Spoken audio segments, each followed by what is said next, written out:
My name is Morris Caldwell. I am 58 years old, and I spent 32 years building bridges. Not the kind you talk about in the therapy session, but the kind you drive across at 70 miles an hour without thinking twice about who designed them. When I retired, my daughter-in-law told her friends I was in construction. My son didn't correct her. I know this because I came home 2 days early from a conference in Denver and walked into my own house unannounced. Before I tell you what I found, let me ask, where are you listening from today? And if you believe that the people who build something with their own hands deserve to decide what happens to it, please take a moment to like and subscribe. My flight had landed 2 hours ahead of schedule. For the first time in longer than I could remember, I decided not to call ahead. My wife, Elaine, deserved a real surprise. The kind where you walk through the door and the look on her face tells you everything you've spent 41 years protecting. I pictured it the whole drive home from the airport. That slow smile of hers that still makes my chest ache. The porch light was off when I pulled up. That was the first thing I noticed. Elaine always leaves the porch light on when she's home alone. 41 years, that light is her way of saying I'm okay. I'm here, come on in. I turned my key slowly. The living room was dark. Light came from the back of the house, from the kitchen, and with it came the sound of voices. One of them was my son Devin's. He was laughing the way he laughs when he's trying to impress someone. Sharp, performative. The laugh he started using around the time he started dating his wife. I called out for Elaine. Nothing. Then I heard it, a muffled sound, small and careful, coming from the hallway, like someone trying not to be overheard. I found her sitting on the floor of the hallway closet with the door pulled halfway toward her. 60 years old, the woman who once spent 3 days on the phone with our insurance company after Devin broke his collarbone, sitting on the floor of her own closet in the dark, crying as quietly as she could manage. Elaine, I crouched down beside her. What happened? She startled so hard, she knocked into the coats behind her. Morris. Her voice was barely above a whisper. You're not supposed to be home until Saturday. Tell me what's going on. She pressed her fingers over her lips. They just showed up this afternoon, she whispered. No call, no warning. Devin and Sloan and her parents. They brought boxes, Morris, and measuring tape. I stood up slowly. I helped her to her feet.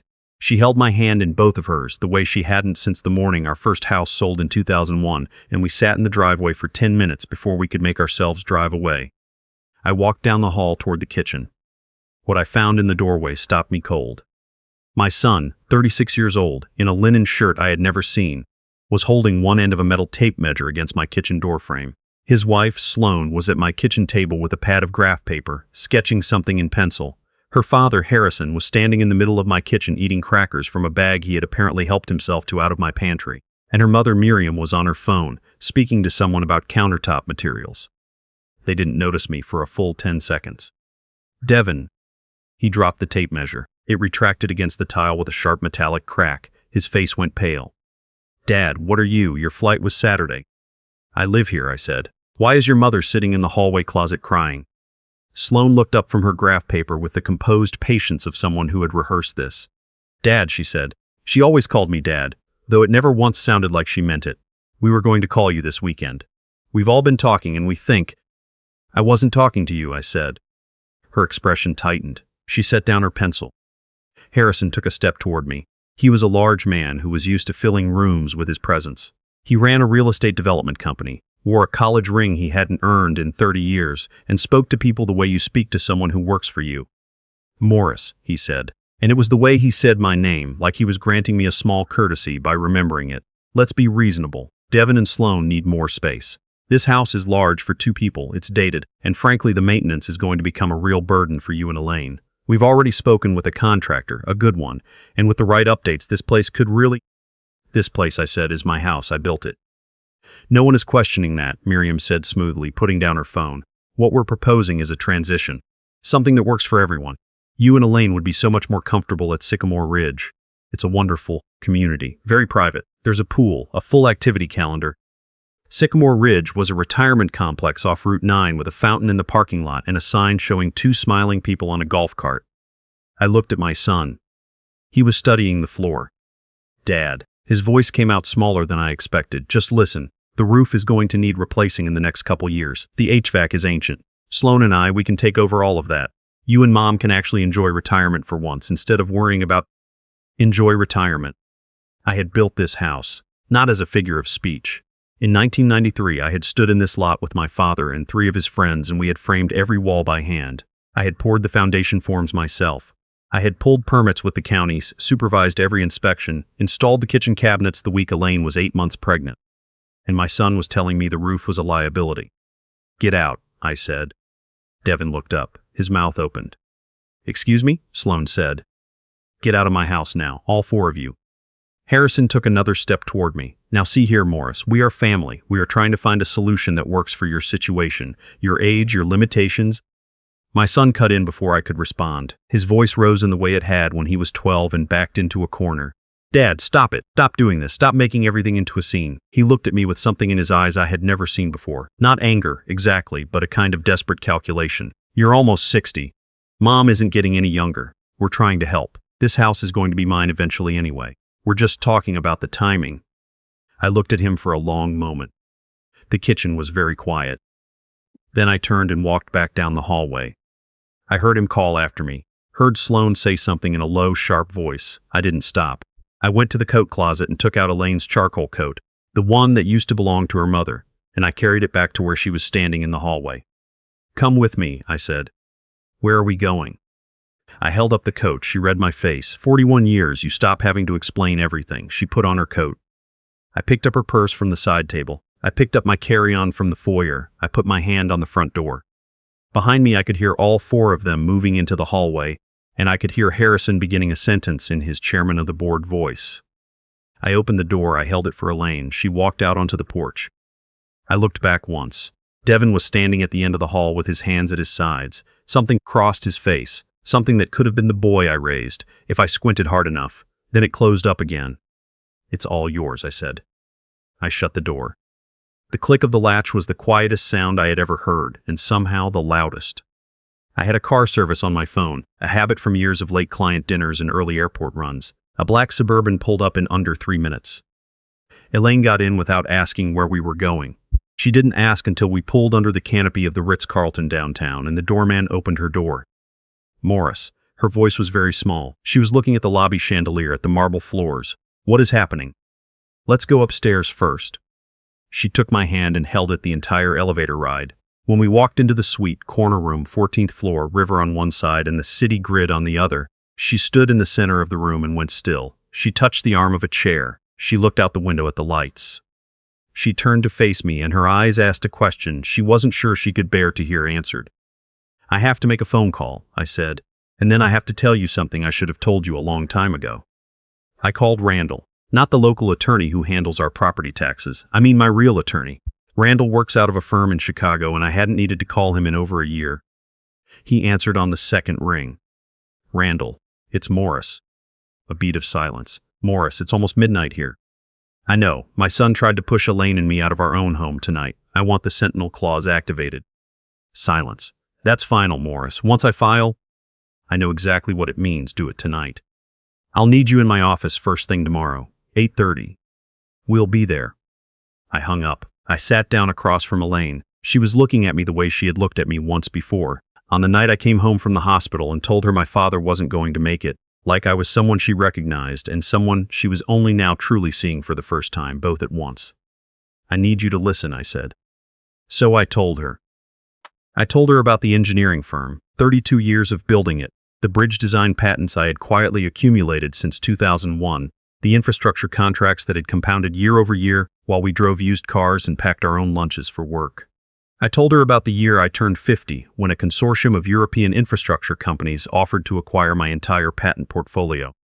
The sale, I told her, came out to $19 million after the initial negotiations. She didn't make a sound. I put $14 million into a blind trust after taxes. I set it up through Randall's office in 2014. We called it the Caldwell Heritage Trust. As of last quarter, with Randall's team managing the investments, it's valued at $26 million. Elaine pressed both hands flat on her knees. She looked at the floor. She looked at me. $26 million, she said. "Yes. And you never told me." "I was trying to protect Devin," I said. "I watched what money did to the families of people I knew. Good kids who stopped working because they were waiting. Marriages built on what they expected to receive instead of what they actually built together. I wanted our son to earn his own life, not inherit one." She was quiet a long time. "So you played poor." "I lived honestly," I said. "Everything we needed was provided. Devin's college, the trust covered it. The down payment on his first apartment, that was the trust. I always told him it was the last of my savings. I thought I was teaching him what things were worth. But you were wrong. I was wrong, I said. I didn't teach him the value of work. I taught him to see me as something that was in his way. There was one more thing. The house, I told her. The deed is not in our names. She looked up. I transferred it to the trust in 2015. We are the protected beneficiaries. We live there for life, with full rights, no conditions. But the legal owner is the trust, not me. And tonight my son spent 2 hours measuring my walls and looking up retirement communities. He tried to evict the landlord, she said. Yes. Randall's firm occupied the 38th floor of a glass building downtown. There was original art in the lobby and the kind of quiet that costs money. The receptionist knew our faces. Randall met us at the conference room door. He was silver-haired, compact, dressed with the precision of a man who understood that the details matter. We have a great deal to cover, he said, and very little time. He set a bound report on the table. What happened last night was not Plan A, he said. My investigator team has been on standby for 6 months, since you first told me things were shifting with your son. What you witnessed last night was a fallback position. They'd already tried something else. Tell her, I said. 4 months ago, Randall said, looking at Elaine, your son and Harrison met privately with the custodian bank that manages the trust. They brought a lawyer, Harrison's corporate attorney. They filed a formal petition to have Morris declared legally incompetent. Elaine said quietly, no. They submitted what they called a behavioral file. Your husband's lifestyle choices, the used cars, the modest vacations, the refusal to spend at a level they considered appropriate to his means. They argued this pattern was consistent with early cognitive decline and financial self-neglect. They requested emergency signatory authority over all trust assets be granted to Devin to protect Morris from himself. $26 million, I said. They wanted all of it. Every penny, Randall confirmed. The bank manager knows Morris personally. He laughed them out of the building and called my office the same afternoon. That call, Randall said, leveling his gaze at me, triggered the Sentinel Clause. Tell her what the clause does. The Sentinel Clause, he said, was written into the trust at Morris's specific instruction 10 years ago. It states that if any primary beneficiary, Devin Caldwell, takes any willful action intended to defraud or harm the founders, that beneficiary is immediately and permanently removed from all trust assets. No grace period, no appeal process. Devin was disqualified the afternoon he walked out of that bank. He has no idea, Elaine said slowly. He has been living for 4 months believing Plan A failed, Randall said. Last night was Plan B. Get the house, the asset they believed Morris actually owned. They couldn't reach the $26 million, so they settled for the $500,000 they thought the house was worth. And now, I said, we are going to give it to them. Randall allowed himself a small, careful smile. We are going to give them exactly what they came for. Here is what my son's finances actually looked like, because it matters. Randall's team had spent 6 months building a picture of why. What they found was that Devin had been quietly drowning for 3 years. $640,000 in debt, personal loans, maxed credit lines, a second mortgage on a condo he could no longer afford. Sloan's lifestyle ran roughly $160,000 a year above their combined income. 2 failed private investments had cost him an additional $200,000 he had never mentioned to me. He wasn't proposing to move us to a retirement community out of concern. He needed to liquidate the house before everything collapsed. And Harrison's company, Randall continued, turning to the next section, is currently under investigation by the State Attorney General's office for misappropriation of client escrow funds. He has been running his development business as a float, using new client deposits to cover payments to earlier ones. Miriam is a co-signatory on over a dozen of those transactions in her role as company's COO. They weren't helping my son, Elaine said. They were using him, I said. We were an exit for all of them. The caregiver and property transition agreement, Randall said, laying a clean folder on the table, appears on its face to be exactly what Devin expects. Morris and Elaine Caldwell, in acknowledgement of their age and the physical demands of homeownership, voluntarily transfer their property to Devin and Sloan Caldwell in exchange for a promise of lifelong care and support. They will not read it, I said. They will not get past the first paragraph before they reach for the pen. But in the fine print, Randall said, by signing, they formally attest that Morris and Elaine Caldwell are suffering from diminished cognitive capacity and are no longer able to manage their own financial or personal affairs, and that all parties, including witnesses Harrison and Miriam, are knowingly assuming control on that basis. It is not a transfer of property. It is a sworn and notarized confession of conspiracy to commit elder financial abuse. I called Devin at 8 in the morning from the hotel room. He answered on the first ring. He had been awake for hours. I could hear it. I let out a long, slow breath and I made my voice sound like a man who had been defeated.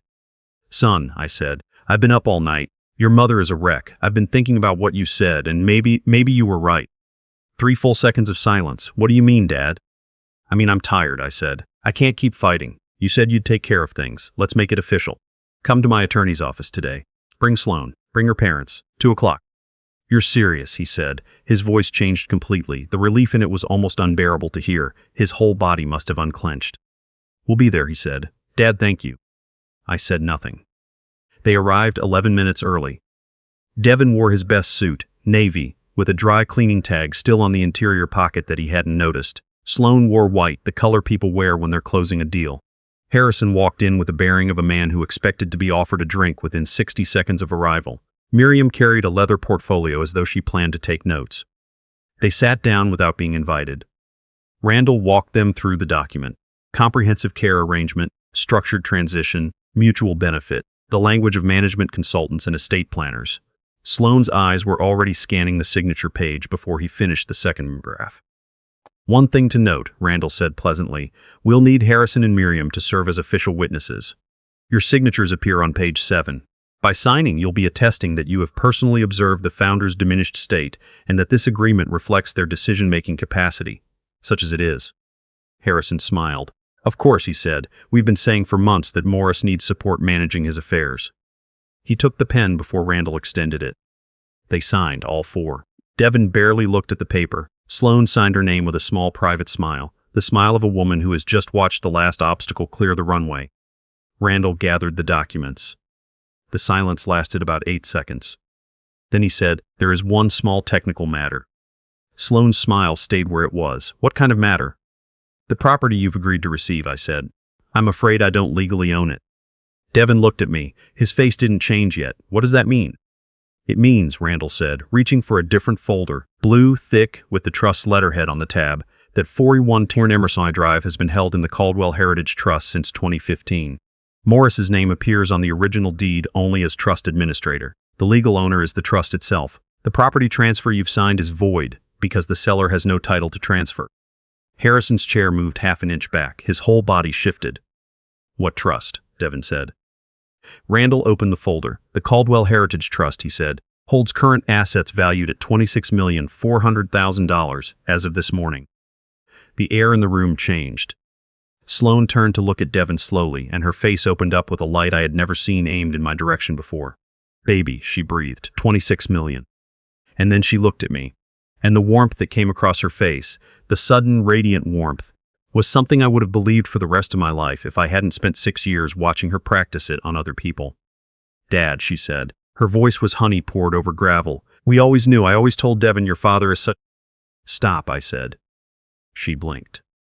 Randall picked up the signed agreement from the table. This document, he said, is not a property transfer. Since Morris holds no title, that portion is void. However, it is an extraordinarily valuable document in another capacity. By signing it, the 4 of you have provided a sworn, notarized, witnessed attestation that Morris and Elaine Caldwell are suffering from cognitive diminishment and are unable to manage their own affairs, and that you knowingly assumed control on that basis.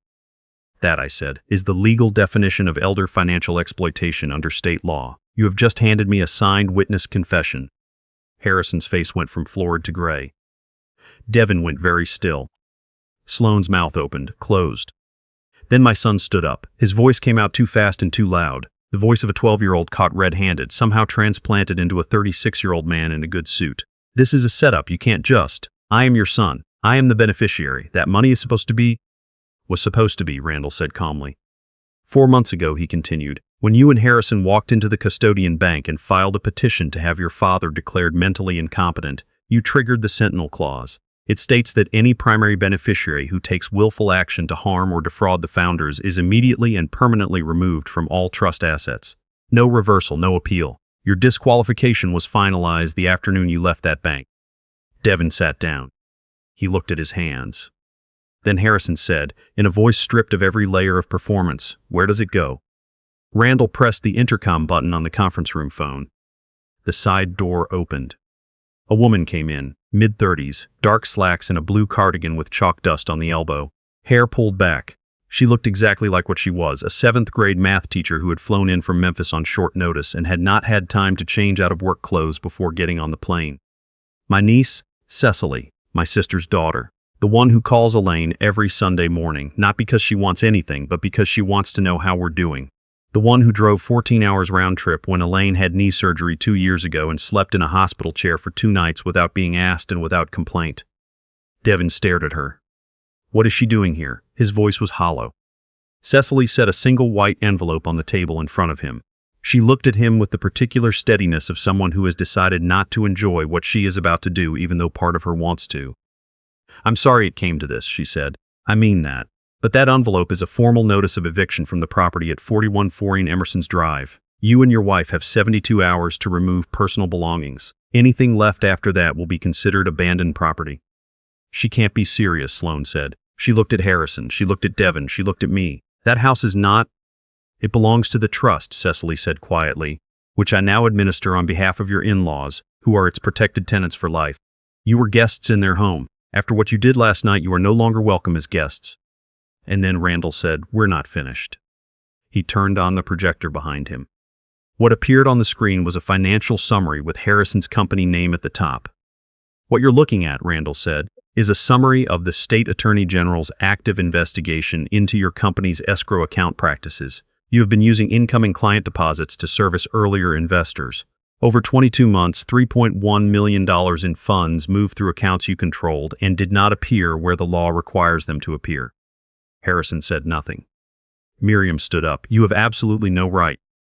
Your name appears as consignatory on 14 of those transactions in your capacity as COO, Randall said, without looking away from Harrison. The AG's office will have everything my investigators have compiled by close of business today, unless you'd like to discuss why making that call might not be in anyone's interest. Miriam sat back down. The room was perfectly quiet for a moment. Then Sloan looked at her parents.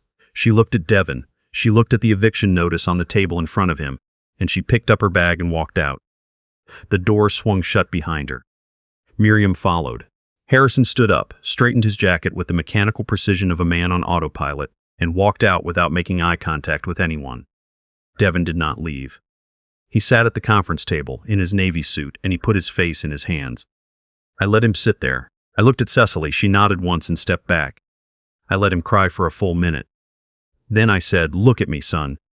He looked up. His face was destroyed in the specific way that only real shame destroys a face. Not anger, not grief, but the naked and airless fact of being completely known. How much do you owe? I said. He swallowed. $640,000, give or take. The silence in the room was absolute. I thought, he stopped. I thought if I could just close the gap for 1 year. The restaurant investment was supposed to pay out by March. Then it collapsed, and I couldn't tell Sloan, and I couldn't tell you. Why not? Because telling you meant admitting I had been lying for 3 years, he said. About everything. About what I made. About what we could afford. About who we were. You were ashamed, I said. He nodded. Of us? Another nod, smaller, more honest. He said, I was ashamed of myself, and I took it out on you. Elaine had been sitting at the far end of the table, silent through everything. She stood up. She walked the full length of the room and stood over our son. He couldn't look at her. She put her hand on top of his head, the way she used to when he was small and sick and the world had gotten too large for him. You are my son, she said. That is not something you can lose, but you have a very long road back, and you need to start walking it today. Then she came back and stood beside me. I looked at Randall, give him the terms. There were 4 conditions. First, he would enroll in a licensed financial counseling program and begin working with a therapist within 30 days, no exceptions. Second, he would find honest work, any honest work, and begin repaying his debt to the trust at whatever rate his paycheck allowed, not when it was convenient, but from the first paycheck. Third, no contact with Harrison, Miriam, or Sloan, ever. Fourth, he would come home, but not as a son with a claim on anything. As a tenant, I said. Cecily owns the property. She'll set the formal terms. But there is a basement apartment, and it needs someone to keep that house running. The gutters haven't been properly cleaned in 2 years. The water heater pressure valve needs to be inspected. The back gate latch is broken and has been broken for months, because I kept meaning to get to it. You are going to live in that basement, I told him, and you are going to fix what needs fixing. You are going to do it with your hands. Not because I want to humiliate you, but because the only road back from what you did runs straight through the work, not around it. He nodded. He was still nodding when he signed. That was 7 months ago. The back gate is fixed. Devin repaired it himself on a Saturday in October with a hacksaw and a new latch from the hardware store. I watched him through the kitchen window. He didn't know I was watching. He works at a building supply company on the east side of town. He does deliveries 2 mornings a week and estimating the rest of the time. He comes home at the end of the day with dry concrete dust on his jacket and the specific fatigue of a man who actually worked for 8 hours. It looks different on him than exhaustion ever looked before. More honest. Harrison was indicted in January on 4 counts of securities fraud. Miriam accepted a plea agreement. Their house, the one on the cul-de-sac with the heated driveway and the 3-car garage, was seized by the state in February. I read about it in the business section over my morning coffee. Sloan filed for divorce the same month. The proceedings lasted less than 4 weeks because there was nothing to divide. When her attorney discovered that Devin's income was $46,000 a year and his assets consisted of a 9-year-old Honda Accord and a basement apartment, the motion for spousal support was withdrawn on the same day it was filed. Last Sunday, Cecily and her husband drove up from Memphis for dinner. Elaine made roast chicken and the cornbread Cecily has loved since she was 11 years old. After dinner, Cecily helped clear the table without being asked and stayed to dry dishes while Elaine washed, the two of them talking in the warm, easy way of people who trust each other without needing to explain why. I sat on the front porch. After a while, I heard the basement door on the side of the house, and Devin came around the corner in a plain gray sweatshirt with his hands in the pockets. He looked at me. I looked at him. We had been doing this for months, these careful, incremental approaches, like 2 people learning the shape of a brake before they try to repair it.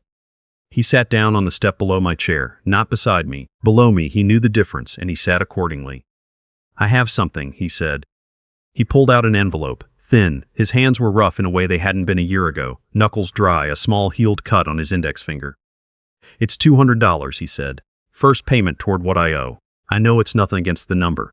I know it would take me centuries at this rate, but I wanted you to have it in your hand." I took the envelope. I held it, without opening it.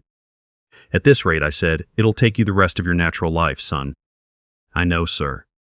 I put the envelope in my breast pocket, right over my heart. I pressed it flat against my chest with my palm. We sat for a while without talking. The street was quiet. The porch light was on. Eventually, I said, "The downspout on the north side of the house is starting to pull away from the roof line. You need to get to it before winter." He nodded. "I'll look at it this week." "Good." He went back downstairs. I stayed on the porch a while longer, in my father's rocking chair, one hand resting against my chest where the envelope sat. I thought about what Randall had asked me months ago, if I was happy, if it was worth it.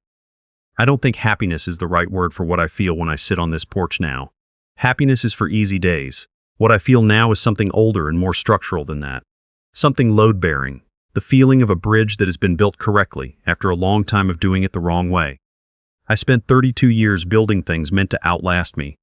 Spans designed to carry weight that other people would never have to think about.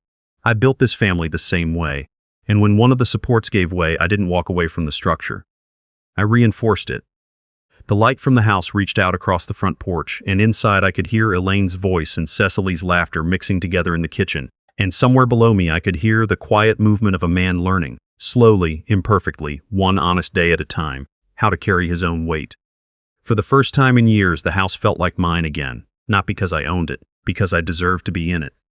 That, I have come to understand, is the only kind of wealth that cannot be petitioned away, measured with a tape measure, or signed over to someone who never earned it. It was more than enough.